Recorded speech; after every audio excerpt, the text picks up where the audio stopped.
What's up, guys? I'm Lieutenant Nathaniel Flint of the Landship Scorpios, and today we're talking about another Rivet Wars videos. Specifically, we're doing another video on the new Ruska faction and the units that were released. Today, we're going to be talking about the tank. Specifically, the new Ruska KV-12 tank. Isn't it beautiful? The model is extremely detailed. It's got a 6-leg walking structure. It's great. It comes with a little cap who comes in 2 pieces. But it's got 1 plug port. It's got a bit of an empty undercarriage there. But otherwise, it is completely a beautiful model. And let's talk real quick about its stats. So the KV-12 is a tank unit, as can be expected, with 1 plug port. It is a deployment cost of 4 deployment points and 2 rivets.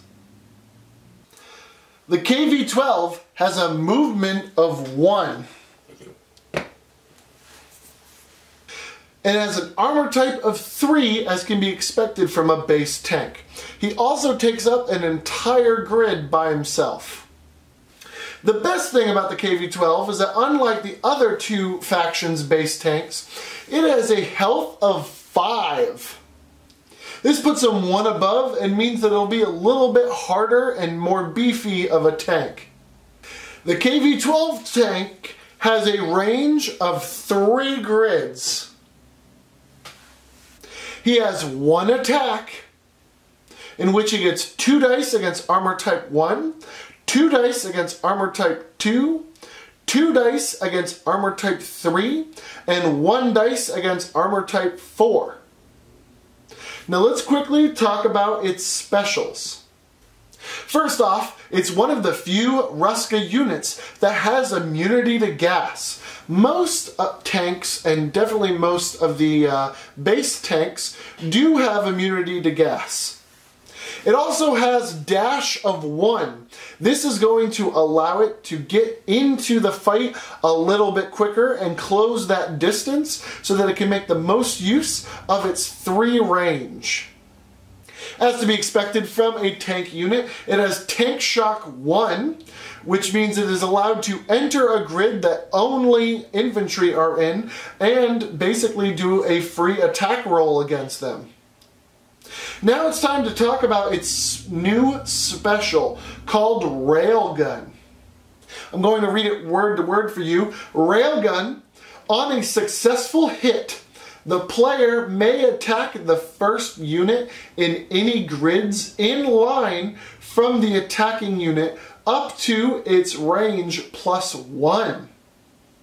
What this means is that if this unit were to attack this strategic objective here, it gets 1 attack with 2 dice against armor type 1. When it attacks and hits, so this Panzerfaust is gone, it now can continue its attack. So it rolls into the next grid,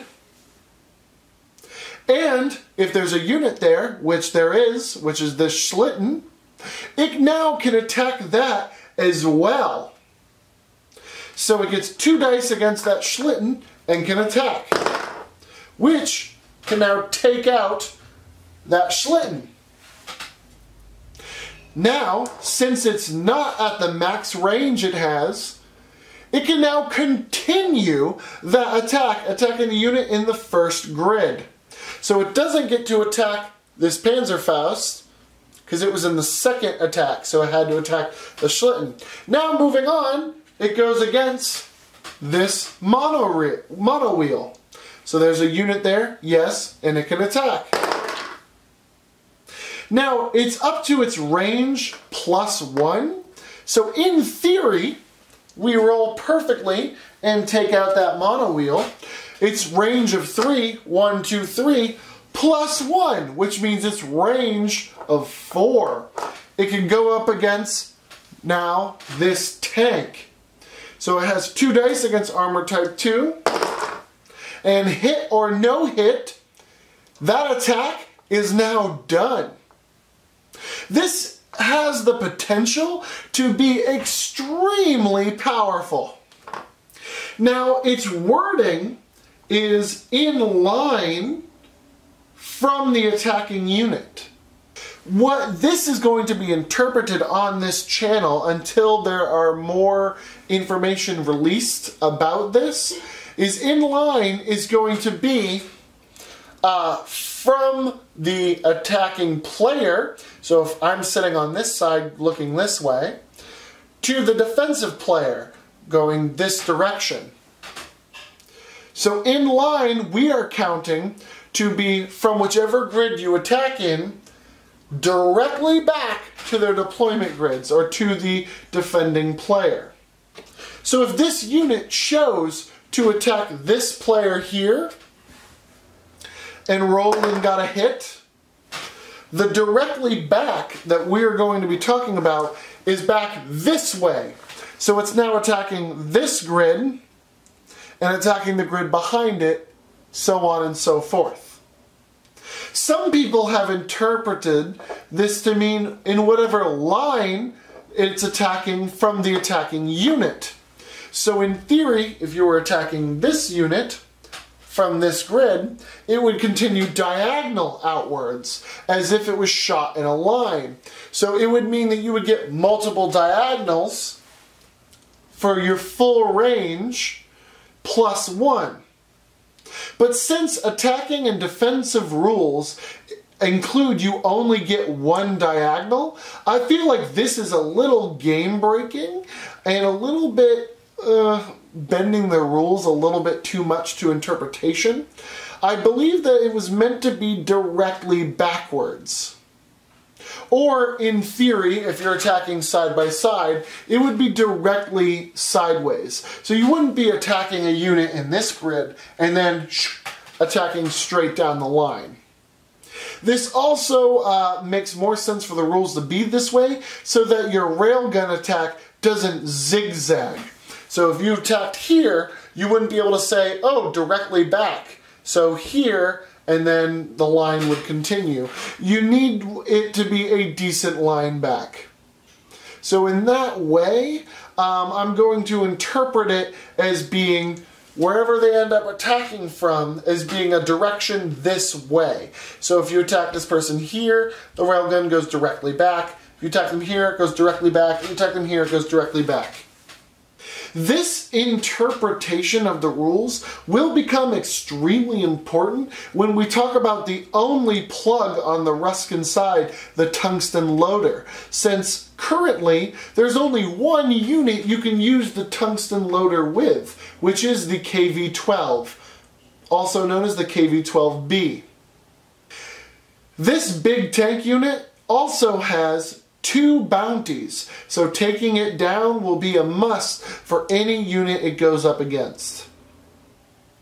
And with that, that's all the time I have for today. What did you feel about the KV-12 tank? Do you like it? Did you enjoy its inclusion? What do you feel about the railgun ability, and how do you interpret its wording? Do keep up the discussion down in the comments section as well as on the subreddit and the forums.